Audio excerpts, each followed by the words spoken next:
J'aimerais passer à un truc que j'ai dit au début de la vidéo en parlant euh, du futur au niveau de l'espace, au niveau de la conquête spatiale, parce que je le rappelle, le premier pas de l'homme sur la Lune a été fait en 1969, et donc du coup, a priori, d'après Elon Musk, si le virus ne continue pas jusque-là, le premier pas de l'homme sur Mars se fera en 2024, ou du moins, enfin moi j'estime une fourchette entre 2020, donc maintenant à 2030. À votre avis, où on en sera quand on sera par exemple en 2050 ou en 2070 ou au niveau de la conquête spatiale en tout cas où est-ce qu'on aura avancé sur si oui ou non on peut rester sur cette terre ou on peut aller sur une autre planète ou plein de choses comme ça. Qu'est-ce que Alors, vous en pensez? Basique vis-à-vis de notre génération pour l'espace, c'est que juste, nous, on n'en verra rien. On fait les prémices de l'exploration, à la Ouais, limite, mais jamais on pourra aller dans l'espace à but plus ou moins récréatif. Et quand je parle d'aller dans l'espace, je parle pas de faire un vol à la limite de l'atmosphère avec un avion un peu custom. oui, Moi, je te parle d'aller passer tes vacances sur Mars ou sur la Lune. c'est ça, ouais. Ça, nous, on pourra pas faire. Je veux dire, si tu veux aller dans ces endroits-là, faudra être astronaute, cosmonaute ou n'importe lequel des 50 000 termes qui désignent ce taf. Oui, selon les pays. Mais, mais quelqu'un avec des problèmes de santé comme moi, jamais je pourrais aller dans l'espace de mon vivant. À la Oui, en limite, plus, oui. si les gens de la génération d'après, je pense que c'est jouable sur la génération d'après, si la planète a pas cramé. Ok. On va en reparler de si la planète a pas créé, on en reparlera un petit peu plus tard, justement. moi, avant de parler d'Elon Musk et de son fameux Mars Oui, 2024 ou quelque chose comme ça, il faut déjà repréciser que ce qui est déjà important et intéressant, parce que moi j'adore la conquête spatiale, oui, bah oui. Moi, c'est pour ça que je voulais en parler avec vous, ouais. qui me passionne à fond, donc je me tiens au courant, et il faut savoir que déjà la NASA a réannoncé un retour sur la Lune. Oui, Après les dernières missions Apollo, qui étaient je crois Apollo 17, et ça devait être dans les années 70 il me semble, ouais, c'est ça, ouais. 1972 il me semble. Apollo 17, qui était la dernière mission Apollo. Et depuis, on n'a plus rien fait. Donc, Ouais, 72, ça fait maintenant 40 ans et des bananes, euh, 50 même, on a plus du tout remis les pieds sur la Lune. Et ce qui est intéressant, justement, c'est cette volonté de la NASA de d'abord vouloir retourner sur la Lune. ouais. Ils ont fait une petite vidéo très très sympa. D'ailleurs, je sais pas si tu voudras la mettre au montage un peu. Ouais, ouais, si. Je la trouve magnifique parce qu'elle explique justement avec du motion design comment est-ce qu'ils veulent justement aller sur la Lune. Bon, évidemment, il y a certains points un peu incompréhensibles encore, mais voilà, et donc c'est assez intéressant. Ils veulent pouvoir mettre une base concrète justement, pouvoir Pour pouvoir y retourner encore. opérationnel, voilà, c'est ça. Ok. Ok. Faire des tests scientifiques, etc. Enfin, puisse pouvoir avoir quelque chose sur la Lune. En gros, une sorte d'ISS, mais sur la Lune, quoi. Une base Ouais, opérationnelle sur la Lune. Ouais. Pour faire des expériences. Et Parce que donc, si c'était repartir faire du camping comme ils l'ont fait les premières fois, c'est-à-dire c'est bien idiot mais ça sert à rien. non, Donc, non, Oui, non, mais oui. ils font débauche des, énergétique pour que dalle. ils font des missions concrètes pour aller sur la Lune, c'est que là, ce sera vraiment quelque chose d'important. Ça sera plus concret pour faire des tests Je crois que le programme scientifiques. s'appelle Artemis, Ouais. c'est ce que tu dis, et Ouais, je crois que c'est ça. on voit ça d'assez près. Et après, évidemment, bon, c'est assez intéressant, c'est qu'il y a toujours cette espèce de collaboration entre les différentes industries aéronautiques Mm. spatiales, entre la NASA et SpaceX par exemple. Ouais. La NASA qui va utiliser certaines roquettes de SpaceX pour pouvoir, celles qui redescendent, etc., qui peuvent décoller et atterrir. Ils se partagent un peu sur certaines technologies, évidemment Ouais. pas toutes, hein, parce que Oui, bah oui. le capitalisme est abusé non plus. Mais Elon Musk a ce désir d'aller sur Mars, et, euh, et la NASA a plutôt ce délire, enfin pas ce délire, mais cette envie de Parce qu'ils ont commencé un truc avec la Lune. concrètement sur la Lune. C'est ça, ouais. Parce qu'ils ont commencé un truc et ils veulent le finir, alors que Elon Musk, Et après, lui. Elon Musk, pour moi aussi, je pense qu'il a beau être un génie, etc. Pour moi, je compare vraiment pas mal Elon Musk à genre Steve Jobs. Tu vois. Ok, c'est ce que j'allais dire, donc oui, oui, je suis complètement d'accord avec ça. Pour moi, c'est un Steve Jobs de notre temps. Quand Steve Mm. Jobs, Ouais, complètement. à son âme, était de la décennie d'avant, quoi, ou Mm. des 2-3 dernières décennies. Pour moi, je fais un énorme parallèle à lui, parce que évidemment, il y a les changements de notre époque qui font qu'il est très actif sur les réseaux sociaux, il Mm. est aimé par la population, etc. Oui, c'est ça. Et pour moi, il y a vraiment un côté de communication extrême avec lui. Et il a ce talent de communication, pas orateur comme pouvait l'avoir Steve Jobs, parce que Steve Jobs avait un Oui. talent de communication incroyable, que ce soit dans les différentes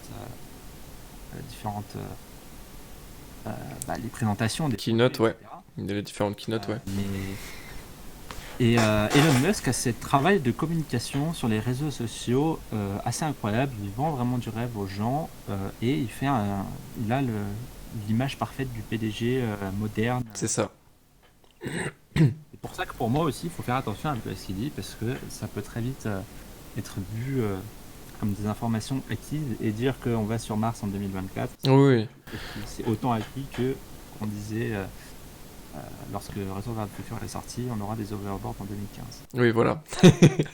Non, mais voilà, enfin, je voulais parler de ça surtout parce que, enfin, c'est pour donner une fourchette à peu près. Moi, j'ai dit entre 2020 et 2030. Rien que si on peut déjà envoyer une première navette, on va dire, juste pour tester, enfin voilà, des choses comme ça.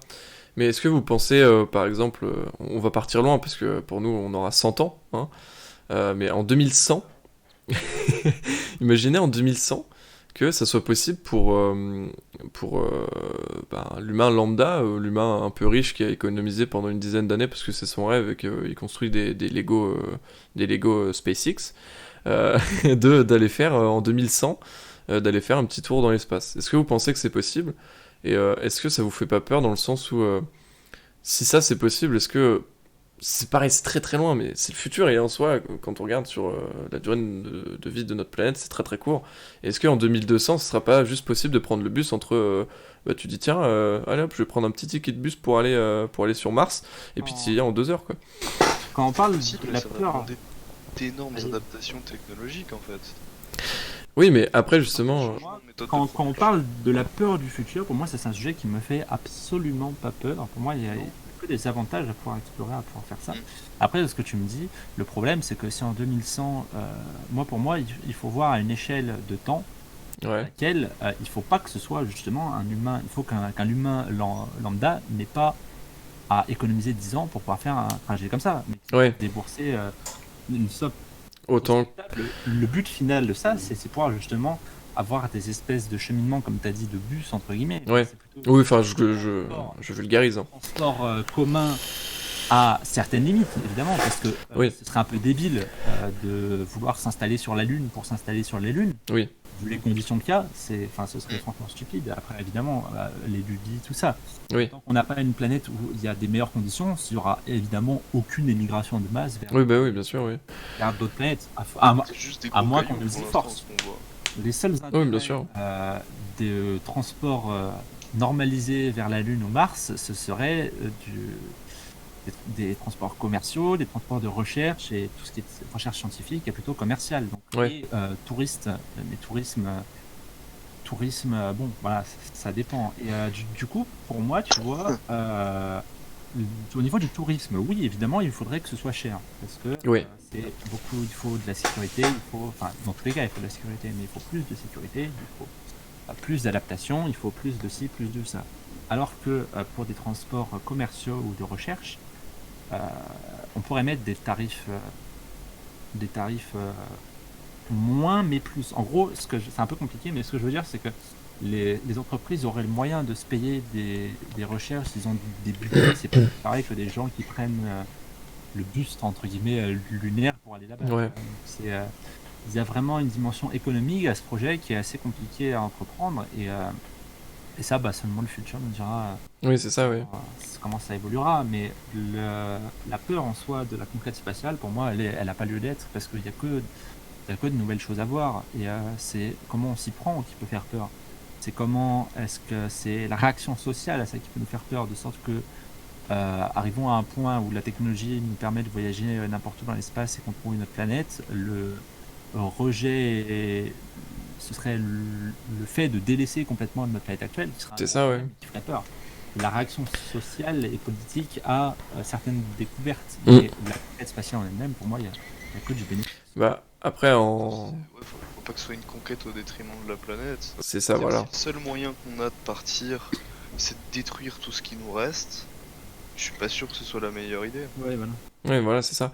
Mais après, imaginons, enfin, c'est pas imaginons, d'ailleurs, c'est des prévisions, on va dire, je sais pas en quelle année ni rien, parce que j'ai pas les infos, mais imaginons demain, la planète, elle est vouée à mourir parce que X ou Y raison, parce que les plaques tectoniques, parce que, voilà, X ou Y chose. Et là, Elon Musk, bon, pareil, c'est demain, donc dans un futur assez lointain quand même. Elon Musk, il nous dit, bon les gars, j'ai une navette spatiale où on peut embarquer à peu près 1000 personnes, et encore je suis gentil, parce que 1000 personnes c'est beaucoup, mais 1000 personnes pour aller vers une planète qui est dans un autre système solaire. Ça voudrait dire que c'est pas vous, ni vos petits-enfants, ni vos arrière-petits-enfants, mais vos arrière-arrière-arrière-petits-enfants qui pourront envisager de voir seulement la planète où ils vont aller. Est-ce que vous pensez que ça, c'est d'un point de vue, enfin, d'un point de vue éthique, d'un point de vue beaucoup de choses, est-ce que vous pensez que ça déjà d'une c'est Il faut partir du principe que nous, on est accepté sur la navette, ce qui oui, toute personne censée refuserait finalement. Parce que Ah oui. pour créer une société, on n'est absolument pas, nous trois, les compétences pour le faire. ah oui non, non, À partir du principe que on est accepté comme. Moi j'ai un intellect supérieur. On a un système immunitaire spécial qui nous protège de toutes les maladies. Ouais, voilà. La radiation solaire, du coup, il va nous étudier. À partir de ce principe-là. Ouais. Après, il faut aussi partir du principe qu'ils ont sur 1000 personnes, il faut prendre 500 hommes et 500 femmes dans le but de se reproduire pour justement que ce soit les générations. Il y aura, enfin, ce sera pas possible parce que. Ok. Parce que le problème. Il y a trop d'incohérences. Du point de vue éthique, ça peut marcher dans une logique de survie, mais avec notre Oui, bah oui, justement, oui. de personnes où tout se passe bien, mais pour moi, et ça où n'arrive on pas. n'a jamais été mis en danger, tu peux pas te rendre compte à quel point la situation, elle sera absolument pas éthique et amorale, genre à toutes les échelles. C'est amoral au moment de la sélection. Voilà, c'est ça. Tu vas sélectionner les gens suivant leur génome en disant qu'ils ont le meilleur génome. Tu vas définir des critères arbitrairement. Ah oui, oui. Du pouvoir de la personne qui va définir ces critères. Ensuite, Justement, ouais. t'as la survie à bord du vaisseau. Comment ça se passe? Ah bah. Est-ce que, enfin, Oui, c'est ça où je voulais en venir en fait. Moi, le C'est problème affreux. d'éthique, à la limite, ok, voilà, c'est une chose, mais ça fait pas spécialement peur parce que c'est déjà ce qui se passe en ce moment. Les choix, etc., la favorisation de certaines classes, etc. C'est sûr que là, ce serait poussé évidemment un facteur 10 l'extrême. 100, Oui, bah oui, bien sûr, oui. parce qu'il y a un contexte de survie, et évidemment que ça ferait pas des erreurs, etc., mais ce serait surtout déjà absolument pas publié publiquement. Ah oui, non, non. Ah oui, non, ça serait les plus riches Mais, et puis. Si le Mais planète même les plus riches, je pense que dans un aspect de survie, là c'est surtout les scientifiques les plus éminents Oui, bah oui. et les personnes qui présentent vraiment un intérêt pour ça, quoi. Qui présentent un intérêt scientifique et de survie, hein, pas un intérêt ça m'intéresse de rester en vie. Là, on s'en fout. Ok. Après, évidemment, moi ce que je trouvais et pourquoi je pense que ça ne tiendrait pas, c'est parce que tout simplement on nous a prouvé grandement. Ça part des œuvres de fiction, évidemment, qui ne reflètent pas forcément la réalité. Oui, bah oui. Quelque chose qui reste forcément dans un coin de la tête et qui a été appuyé par les choix des différents organismes spatiaux pour les différentes missions spatiales. Il y a une sélection et un énorme travail psychologique. Ah oui, bien sûr, oui. Pour une navette avec 1000 personnes, jamais ils vont arriver à tenir différentes générations et arriver jusqu'au bout. Pour moi, c'est impossible. Il va forcément y avoir. C'est intéressant. Hein. Jamais ça va tenir. Mais Pour moi, le cerveau, l'humain, comment il vit dans un groupe, et c'est un point qui m'intéresse énormément. ouais, la sociologie en groupe, enfin de groupe, pardon. Les Ouais. mouvements de groupe et les mouvements de pensée, etc. Jamais, enfin pas sur un Ouais, bien sûr. échantillon de 1000 personnes, les probabilités, jamais c'est possible qu'il n'y en ait pas une. Ah bah oui. Soit surtout si c'est une mission, on va prendre que les plus intelligents, que celles qui présentent un aspect, etc. Si on prend des personnes intelligentes, encore plus, il va y avoir de la manipulation. Ah bah oui, il va y c'est ça. avoir Hein. des camps, il va y avoir quelque chose. Ça, c'est Ah oui. pas possible.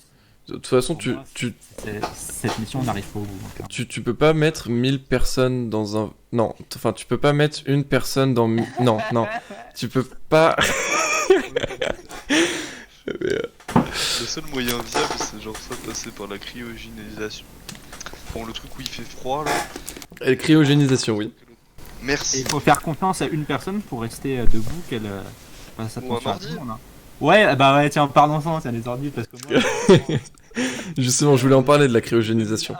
Depuis 2001, le lycée d'espace, ça m'a traumatisé. C'est Excellent film d'ailleurs. c'est évidemment ton ordi, il faudrait qu'il soit à un niveau de compréhension basique et qu'il respecte les trois de la robotique. Pour moi, c'est un minimum. C'est ça. Ex Machina, très bon film par rapport au trois de la robotique. Et là, la robotique d'Asimov, je sais pas si vous aurez les affichés ou si vous qu'on en parle. Ouais, je vais les afficher, ce sera plus simple, mais Asimov qui est un skin sur CSGO, bien sûr. Les trois de la robotique en soi, mais pas que. Les trois, enfin, il n'y en a pas que trois, mais des lois basiques d'IA aussi. Ouais. Parce qu'on ne connecte pas une IA à Internet avec une possibilité de déplacement n'importe où, parce que là, ça signifierait Juste la fin, en fait. Voilà, laisser la vie de personne entre les mains d'une IA, ça peut très mal tourner. Et justement, Que ce soit un comportement logique et en espérant qu'il n'y ait pas de problème. Mec, Quoi. aucune Dans tous les chance. cas, il y aurait un facteur. je- ça n'arrivera jamais, hein. justement, c'est intéressant parce que Mathéo, tu dis aucune chance, mais en fait, faut se rendre compte. Sachant que. Ouais, vas-y, sinon. Faut se rendre compte qu'il y a rien que 10 ans, les IA, l'humain lambda en tout cas, 75% de la population mondiale ne savait pas ce que c'était une IA, tu vois. Donc intelligence artificielle, hein, du coup, pour ceux qui comprennent pas. Mais maintenant, quand tu regardes, on a tous Google, Siri, Alexa, quoi d'autre? C'est tout. Mais et Cortana, MDR. Mais on a tous au moins ça. Genre moi, je le vois en face de moi, j'ai mon OK Google.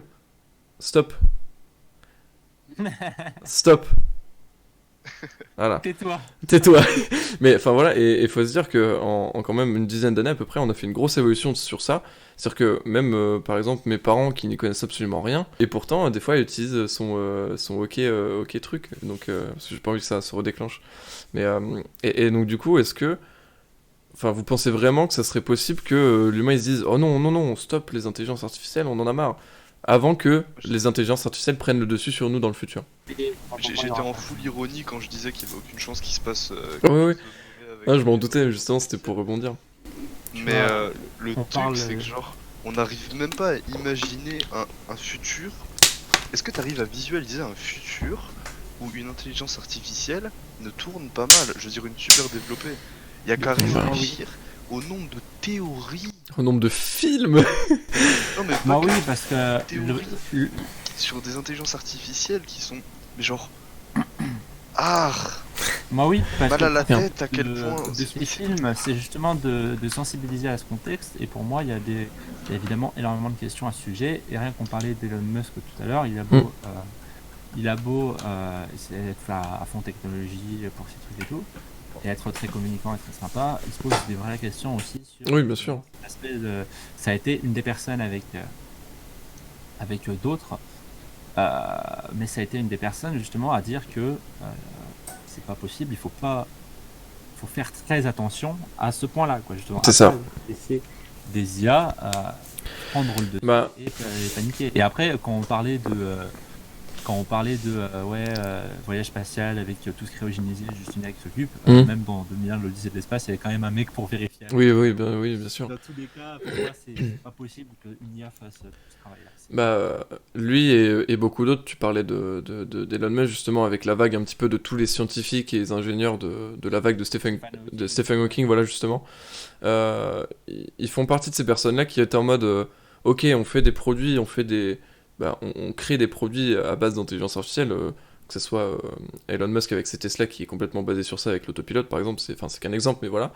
Mais ils étaient en mode ok, on lance ça, mais par contre on connaît les risques et on va exposer les risques aux gens pour que les gens comprennent quand même que il n'y a pas de zéro risque dans l'intelligence artificielle. Et on l'a vu avec les voitures automatiques, avec l'autopilote d'un Uber qui a écrasé une femme, je sais plus c'était quand, je crois que c'était en 2017 ou en 2018, un truc comme ça, une femme qui est décédée à cause d'une voiture automatique avec l'autopilote. C'était pas de Tesla mais c'était autre chose.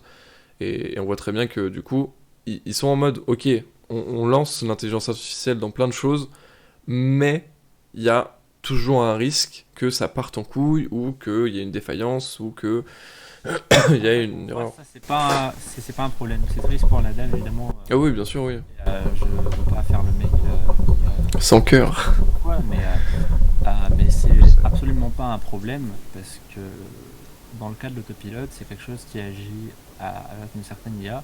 mais qui agit pas à prendre des décisions. C'est ça. Et en fait, c'est pas la faute de l'IA si la femme Non, est morte. c'est la faute de l'homme. Un problème technique de n'importe quelle chose, une grue qui le câble pète, ça tombe un truc sur quelqu'un. Enfin, c'est un problème technique comme un autre. Et c'est pas l'IA qui a choisi consciemment d'écraser cette personne. C'est ça. Donc pour moi, ça fait partie des erreurs et c'est Ah oui, bien sûr. pas un problème. Ça vient pas de Oh, l'informatique. regardez, les IA, elles pètent un câble, etc. Mm. Non, c'est pas du tout ça. Mais au-delà de Évidemment, péter un encore câble, une il y a un gros Ça peut souci. faire très très peur à la population. Hein, ça, c'est- Ah oui, oui. Et ceux qui s'y connaissent pas un minimum, évidemment, paniquent, etc. Mais moi, je m'y connais pas un minimum. Et oui, je panique, monsieur. Laissez-moi paniquer, monsieur.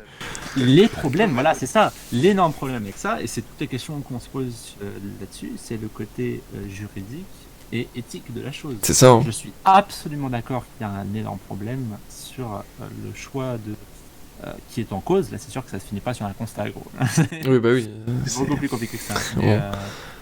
Mais du coup, voilà, ça c'est une question intéressante qu'on peut se poser et qui mérite d'être répondue. Et je sais pas dans cette affaire-là, parce que je me suis pas renseigné comment ça s'est terminé. Et si ça s'est terminé. Ouais, ça s'est terminé et ça venait d'une erreur de réglage des radars fait par un des techniciens de la voiture. Et donc en gros, vu qu'il y a eu une erreur de radar, la voiture n'a pas détecté à temps. Et en fait, elle a fait le choix entre soit sauver la vie du chauffeur et la vie de la chose qu'elle voyait, sachant qu'elle ne voyait pas ce que c'était. Et donc du coup, elle a pas choisi en fait, elle a pas pu choisir, sachant que son système était défaillant. Donc l'erreur est humaine. Et donc, qui a été mis en cause? La société. Ok. Quand tu disais, Charles, que l'IA faisait pas de choix, bah juste la situation illustre que t'es capable de la pousser dans des cas où elle est obligée d'en faire des choix, même Ouais, mais si le problème, c'est pas c'est selon qu'elle avait ta pas envie toutes à les la base. informations. Elle savait pas. C'est ça, ouais. Et... Et Pour elle, c'était un objet comme un autre. Quoi. Donc évidemment, c'est ça. Quand rassurer la sécurité du passager qui là sait que c'est un humain et la sécurité de la chose qui est devant elle, évidemment que ça va être la sécurité de la personne. Mais j'entends bien, mais il y a un choix qui est effectué. Oui, mais là le choix est normal pour le coup. Il y a pas de... Si elle a pas toutes les informations, c'est normal de choisir. Oui, Et pour l'instant, le problème ce sera quand il y aura des choix entre j'ai une grand-mère et un gosse qui traversent la rue en même temps. C'est ça. Je vais les écraser, j'écrase lequel, la grand-mère ou le gosse. c'est si intéressant ce truc-là. La grand-mère, ça Et- coûte moins cher à la sécu. Et là, très certainement, c'est intéressant. C'est justement, horrible. La situation qu'on se trouve là, parce que c'est exactement ce qui se passe dans les hôpitaux. Hein. Oui, en plus c'est vrai, oui. On a déjà la réponse, évidemment que ce sera la grand-mère qui passera. Après, niveau éthique, ça ne sera pas. Ah bah évidemment. niveau. Ah bah non. C'est chou là. Hein. Évidemment que Là, dans des on- cas comme ça, la société paiera, hein, ça, c'est sûr. Oui, bah oui. Mais pour le coup, tout le monde s'y résolut quand même, et c'est ce qui est en train de se passer en ce moment dans les hôpitaux avec le virus, et bah personne ne peut rien faire. Quoi. C'est ça. C'est comme ça. Non mais je trouve que c'est hyper intéressant parce que... Faire ça fait peur au niveau éthique et comment, évidemment, c'est encore des questions de politique et d'éthique et des questions de société. Mais pour le coup, faut voir en fonction de l'évolution. Quoi. Ça sert à rien C'est ça. de se poser La trop de grosse questions problème maintenant. de l'IA, c'est que tu lui demandes de respecter une éthique. Comment dire, que nous-mêmes on n'est pas capable de respecter en toute situation. C'est ça. Et c'est même compliqué de savoir, comment dire, expliciter le raisonnement logique que t'as derrière cette éthique. Mais surtout qu'on lui demande de faire quelque chose que nous on sait pas faire. C'est exactement ça. Et le problème c'est que bah, on n'a pas la solution pour les IA puisqu'on l'a pas pour nous. Bah oui, c'est ça. Arriver à tout, à créer un cadre légal autour de ça, c'est juste impossible à l'heure actuelle. Faudrait faire un vrai travail de fond et de tri sur notre éthique, notre morale et le fonctionnement de la logique humaine. Ça serait tellement compliqué. C'est Je trouve ça impossible. fabuleux, Je par pense contre. qu'il y a déjà, c'est obligé que des personnes se soient déjà penchées dessus Ah oui, c'est sûr, oui. quand ils ont mis ça en place, Mm. ou même Bien simplement sûr. des personnes qui C'est l'ont des fait sujets pour, qui existent pour depuis. le fun. Mais Quand je vois, encore une fois, ça m'a pas choqué, mais j'étais agréablement surpris. Récemment, j'ai commencé la série X-Files. Ouais. Et Très bonne série aussi. Justement, de la première saison. C'est un épisode, justement, où il y a les questions de l'IA. Et Ah oui, c'est oui, incroyable. oh oui. En 1993, Ouais. il y avait déjà ces questions de un ordinateur contrôle la tour, machin, contrôle tout dedans, qu'est-ce qui peut se passer. Et ce que je trouve fabuleux, c'est que ça passe dans X-Files, dans les C'est choses ça. inexpliquées, tu vois. Mm. À cette époque-là, C'était- c'était encore impossible, entre guillemets. C'est ça. C'était quelque chose de bizarre. Ouais, Un c'est ça. ordinateur contrôle toute une tour, tu vois. Alors que maintenant, domotique, tout ça. C'est... Maintenant, Et, c'est complètement normal d'avoir ça sur son téléphone et puis de lui demander comment tu fais une pâte à crêpes, tu vois. Et je trouve que ça c'est représente tellement bien. l'évolution des peurs justement de la société. C'est ça. En 93, on avait peur qu'un système informatique contrôle C'est ça. un ensemble. Quoi. Ouais. Là maintenant, on va avoir peur du choix de ces systèmes. Ouais, c'est ça. Et, Mais du coup, en fait, ce qu'on va lui implanter, tout simplement. c'était il y a 27 ans, et dans 27 ans, ça sera quoi nos peurs vis-à-vis de ça, quoi? Moi, c'est ça qui me fascine, parce que d'un côté, ça me fascine et ça me donne envie de savoir, mais de l'autre côté, ça me fait... Mais enfin... Tout simplement de l'évolution qu'il y aura à ce moment-là. Ah bah ouais. Mais justement, moi, ça me fait peur de savoir... Enfin, de savoir que... Enfin, c'est tellement paradoxal, parce que le futur, moi, il m'attire autant qu'il me repousse, parce que même... Enfin, c'est un truc tout con, mais par rapport au travail que je veux faire, en soi, objectivement, je sais pas si ce travail-là existera toujours dans 50 ans, quoi. Avec les évolutions de technologie, des choses comme ça, avec les drones, avec la dématérialisation, est-ce que ça sera toujours tout ce qui est réalisation de projets audiovisuels, donc plus dans le côté réalisation. Pour tous les métiers qui sont en rapport avec le domaine de l'artistique, honnêtement, je sais vraiment pas qu'est-ce que ça va donner d'ici 50, 60, 70 ans, encore plus même. Est-ce que ça sera toujours là ? Est-ce que justement ces choses-là, ça sera pas gardé pour les passions comme l'évolution. Il y aura toujours un aspect créatif dans la société. Oui, bien sûr, ouais. Après, est-ce que, par exemple, rien que dans 50 ans, est-ce qu'il y aura toujours des facteurs qui viendront te donner ton colis et qui feront genre que t'es pas là et qui te laissent un avis de passage? Je dis pas ça parce qu'il y a un enculé qui m'a fait ça la semaine dernière, hein. J'incrimine pas les facteurs, hein, mais dire que je suis pas là alors que je suis confiné chez moi... Bref. Mais c'était un petit mot à Chronopost. On sent un peu la haine, là. Ouais. Enculé, ouais. Pour lui, c'est un génie. Non, mais surtout, et j'ai encore... Non, j'ai plus l'avis de passage, mais avis de passage absent, gros. Je suis pas absent, je suis chez moi, je suis confiné, je bosse pas ni rien. Enfin bref, mais c'est pas la question. Mais est-ce que d'ici 50 ans... non, mais est-ce que d'ici 50 ans, il y a toujours des facteurs qui viendront te donner ton colis? Est-ce qu'il y aura toujours des buralistes? Est-ce qu'il y aura toujours plein de métiers comme ça? Est-ce que ça sera... Moi, je fais partie du principe qu'il y aura une évolution des travails en fonction de la demande... Oui, le travail, ouais. De l'évolution de la demande, tout simplement. De sorte que si on a des créations de drones, de machins pour livrer tes colis, il va forcément y avoir besoin de personnes pour régler ces drones, pour coder ces drones, pour faire tous ces trucs-là. Et après, ce qui va poser problème, c'est qu'on va y avoir un nivellement par le haut des besoins de la société pour le travail, tout simplement. Ouais. Les personnes qui n'ont pas les compétences, tout simplement, elles n'auront pas de travail, c'est tout. Ouais, mais du coup, ça voudrait dire que ça laisserait plus place aux personnes qui veulent faire tout simplement des métiers autres que dans l'ingénierie, par exemple. Pour moi, il restera des Il y aurait pu... les plus simples. L'agriculture, c'est un exemple, ça restera... Ouais. Ça, je pense que... C'est pas vrai, c'est déjà automatisé, ça commence à... Ah oui, bien sûr, oui. C'est un bordel pas possible, mais tu peux complètement virer la présence humaine de l'agriculture. Jamais t'auras une ferme totalement automatisée. Et c'est dommage qu'Étienne soit pas là parce qu'il nous aurait donné tort.